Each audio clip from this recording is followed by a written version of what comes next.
Thank you to Quince for sponsoring this video.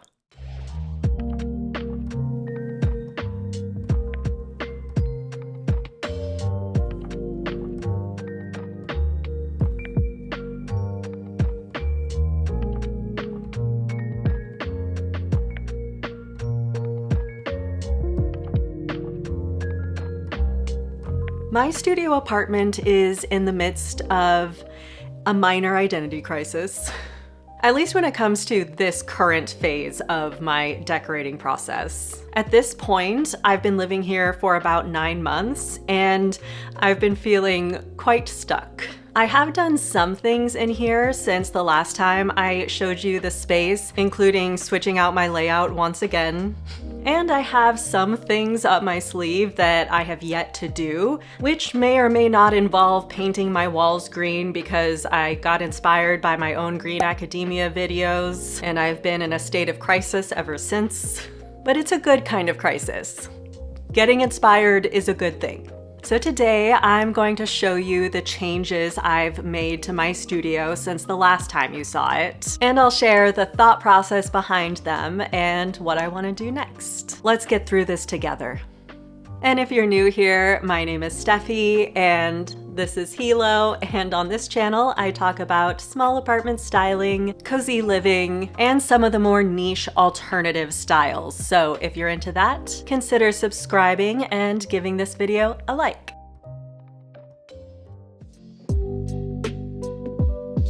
So the first change I'm going to show you happened in the kitchen. You know when one styling decision just brings everything together and suddenly an area in your space just makes sense? That's what happened with this rug from Quince, who is the sponsor of today's video. This runner has brought the cozy factor of my kitchen to a whole new level. I suddenly like my kitchen like 100 times more than I did before. Never underestimate the power of a pretty rug.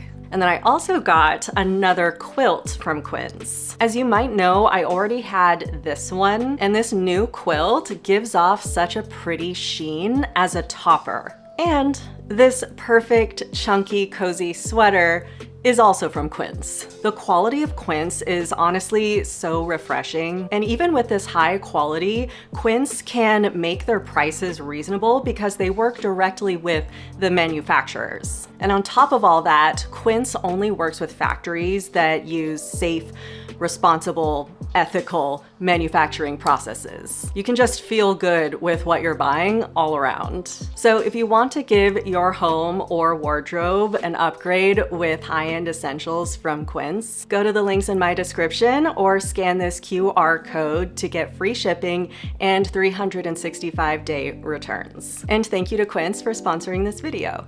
So yeah, if you're ever feeling like something is a little off in your space, like something is missing or you're having trouble giving your studio a sense of separation, sometimes the answer might be as simple as a new rug. This runner not only softens up this modern kitchen, but it also helps establish my kitchen area within the studio and creates that feeling of separation from the rest of the space. Total game changer, and obviously Helo is obsessed with it.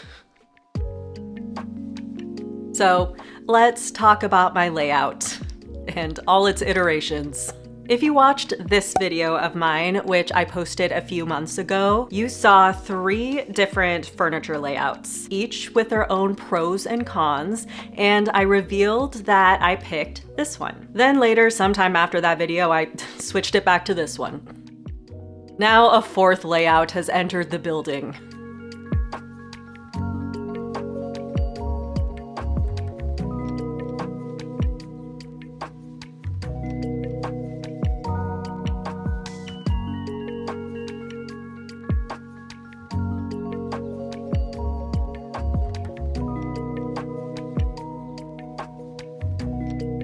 And here's why I was itching for this change. It really came down to how I experience my apartment every day, not just how it looks. I spend 90% of my day on my couch, working, watching shows, playing video games. I have a very sofa-oriented life.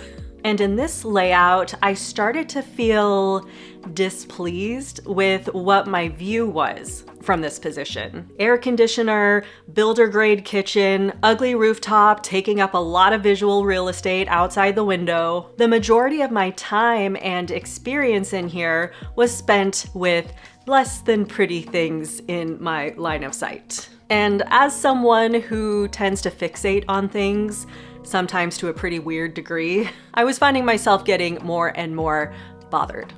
And then one day, as I sat on my couch staring at the ugly air conditioner, I turned around and saw the view outside my window from this angle. Saw a wall that wasn't tainted with an air conditioner. Saw my bed and pretty wallpaper instead of a landlord special kitchen. Life looked better from this angle.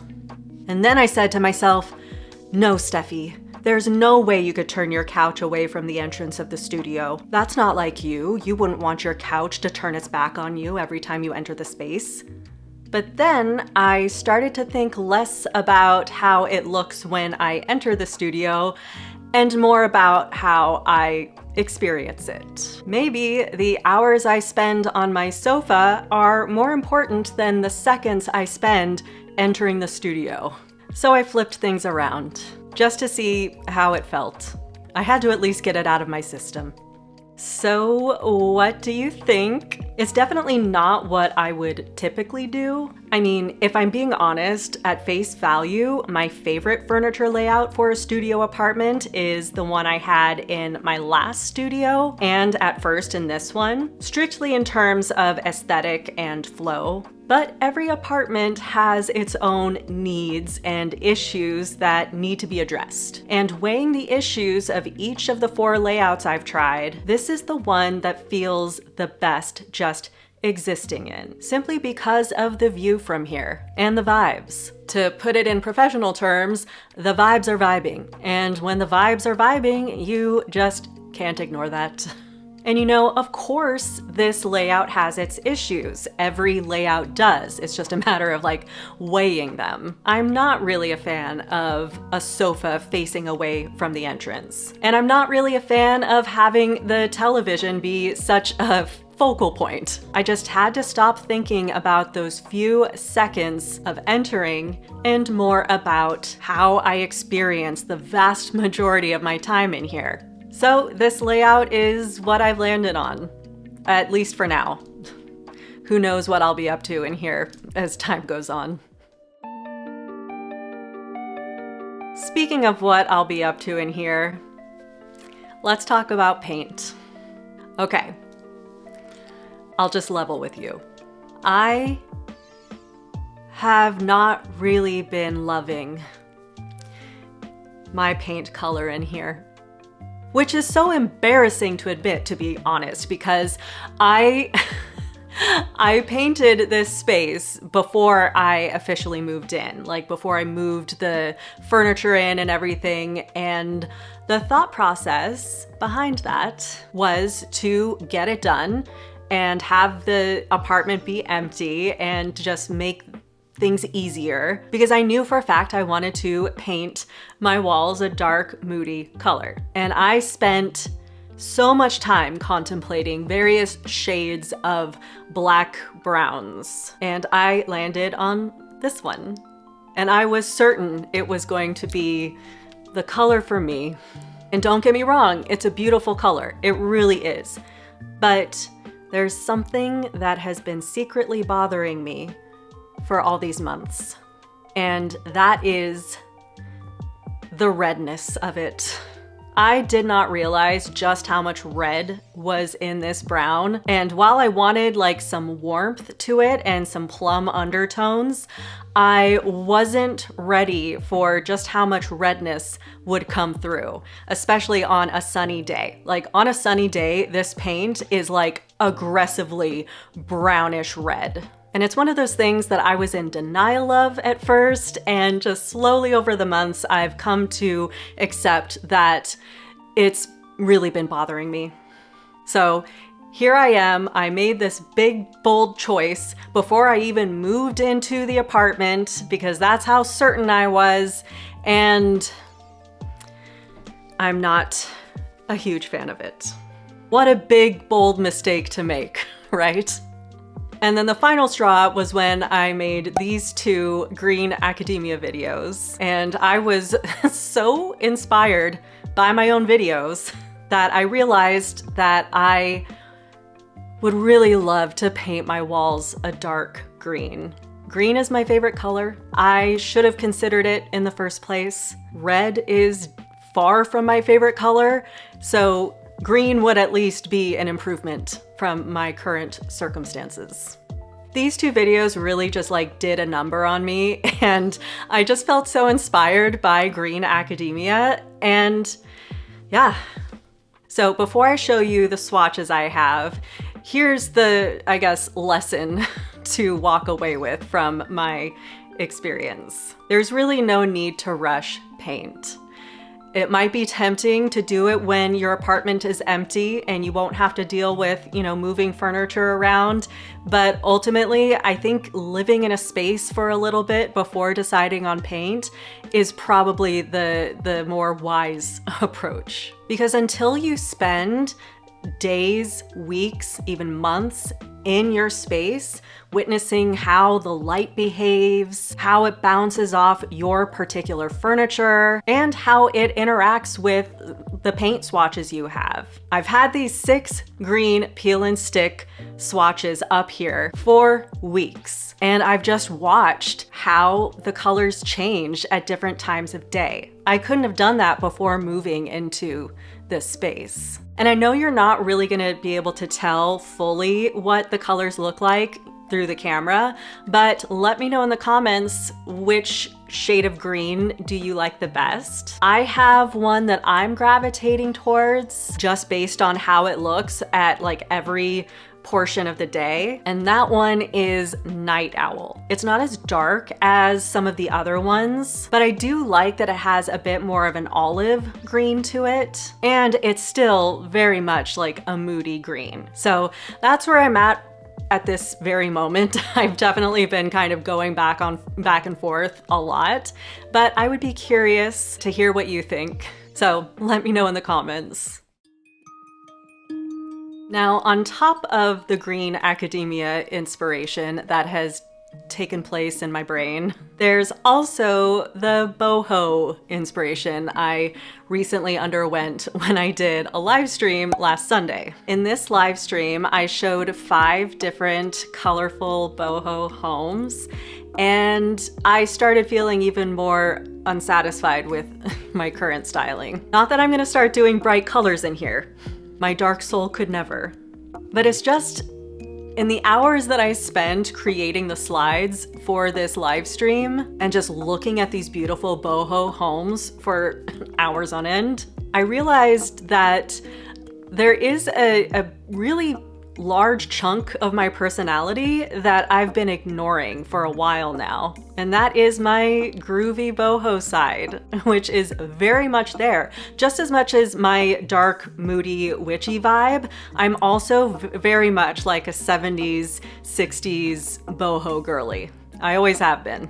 I'll tell you my boho origin story real quick. I remember exactly when I knew this is my style. And it was when I was like in 3rd grade, and Clarissa Explains It All was one of my favorite shows, as it was for most my 90s Nickelodeon girls. And I just remember there was one episode where Clarissa like dressed up as a hippie for whatever reason, and she was wearing black bell bottoms and all this jewelry. And I was like, that is me. That I felt like a soul connection to that style. And around that same time, I got into the Beatles as well. Like the first time I heard Strawberry Fields Forever was around that time, and it completely like rewired my brain. Like it changed me on a molecular level. And so between Clarissa Explains It All dressed as a hippie and then like falling in love with the Beatles in 3rd grade, this has been like one of my soul styles my whole life. I had discovered a huge part of my style identity. It was an aesthetic that I felt deeply connected to at a very young age. All this being said, I feel like I've been ignoring this part of myself and I feel like I need to address it in this space. And I think I just need to loosen up a little bit. I have been taking myself so seriously. And frankly, a lot of it has to do with having a YouTube channel about decor. I spend hours and hours shopping for decor for my videos, and I feel like my brain is just way too stuffed with decor at all times. And also, there really is something about knowing that people are gonna see my decor. I'm a small YouTuber, but you know, a few thousand people are gonna see my studio, and that somehow just really inhibits my creative process. It's like when you're typing and someone is looking over your shoulder and you suddenly can't type. You suddenly just forget how to type and spell words. That's what this feels like. I'm being watched and I'm hyper aware of it. I may not be watched by a lot of people, but it's still enough to fill me with self-doubt and second guess everything. So I need to take the stick out of my ass and loosen up, and boho is a really good style for that. It's all about freedom and creativity without restraint. That's what I need a good dose of. Boho is like the antidote to feeling stuck. And however it ends up manifesting in my apartment, at the very least, the spirit of boho plays a significant role in my updated vision for this space. So between the color palette of green academia and then some of the style elements of boho, I feel like I have a sense of where I want to go from here. To sum it up, I'm going for a green academia, dark boho, Stevie Nicks in apartment form style. Having this in my head makes me feel like I might be getting somewhere. And step one is going through the very arduous task of painting my walls and ceiling. It's definitely not something that my profoundly unathletic body is looking forward to, but life is too short to live in a red room. I won't be able to rest until I'm enveloped in green. We're going for groovy swamp witch, okay? That's it. That's all I want. So let me know in the comments, what shade of green are you feeling the most? And let me know what you think about this updated vision that I'm working with. What kinds of decor would you get for a green academia meets dark boho Stevie Nicks look? Let me know in the comments below, and of course, I will keep you updated on how things unfold. And if you want a better idea of where this inspiration of mine is coming from, then you should definitely watch this Green Academia video that I made. It's the first one out of the pair. And then there's also this live stream that I did on Sunday, which will give you tons of boho decor inspiration. Like truly, these are 5 of the most beautiful boho spaces in the world. And between these videos, you'll start to understand why I have been having such a style identity crisis. So give either of these a watch next.